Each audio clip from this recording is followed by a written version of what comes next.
ထားတော့မိတ်ဆွေက EJU အားနေတယ် JVD တော့နည်းနည်းအဆင်ပြေတယ်ဒါမှမဟုတ် JVD and အောင်လို့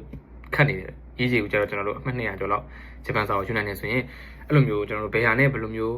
သွားမလဲဖြစ်နေတဲ့သူဆိုရင်ဘယ်လိုမျိုးအကျိုးရှိရှိပြီးဟွာကြအသုံးချပြီးတော့ဘယ်လိုမျိုးချင်းကပ်သွားလို့ရမလဲတက္ကသိုလ်တက်ကောလိပ်တော့ပေါ့နော် EJU နဲ့ခေါ်တဲ့အကြောင်းလား JV နဲ့ခေါ်တဲ့အကြောင်းလား EJU ရော JVD ရောနှစ်ခုလုံးလိုတဲ့အကြောင်းလားဒီနေ့မှာကျွန်တော်ပြပြမယ်ပေါ့နော်တစ်ခုရှိတာအကြောင်းကဒီအကြောင်းပဲ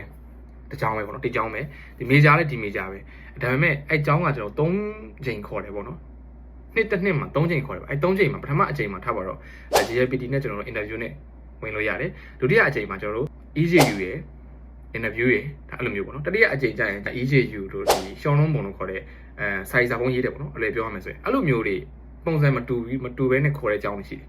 ကိုကသာ EJU အားနေတဲ့သူဖြစ်နေမယ်ဆိုရင်ပထမဆုံးအချိန်နဲ့ဝင် try ရမှာဘာလို့ဆိုပထမဆုံးအချိန်မှာ JPT နဲ့ခေါ်နေတဲ့အချိန်မှာအဲ့တော့အကြောင်းအများစုကတော့ကျွန်တော်ပထမဆုံးအချိန်မှာခုနလိုပြောတယ်နည်းနည်းလေးလွယ်တဲ့နီးလန်းနဲ့ခေါ်တာများတယ်အဲ့တို့ target ပြည့်သွားပြီအကြောင်းသားပြည့်သွားပြီဆိုဖြည်းဖြည်းချင်းနောက်ကအတုတ်တွေမှာကျတော့နည်းနည်းလေးကျက်သွားတာမျိုးတွေများတယ်အဲ့တော့ကျွန်တော်တို့ကအချိန်မှီပြင်ဆင်မှုလိုတယ်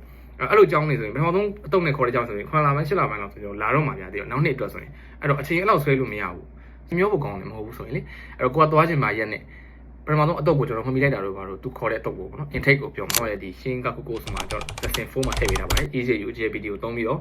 ဘယ်လိုချင်းကပ်မလဲပေါ့နော်ဒီအကြောင်းတစ်ကြောင်းဘယ်လိုချင်းကပ်မလဲဆိုတဲ့ဟာလေးပါမယ်ကိုပဲရှင်းကခုဒီ program လေးကိုလာပြီး join လိုက်ပါခုထိကျွန်တော် 50% off ပေးထားပါတယ်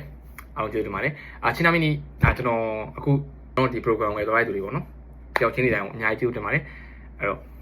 နောက်ပြီးတော့ပြန်တွေ့ပါမယ်ကျေးဇူးတင်ပါတယ်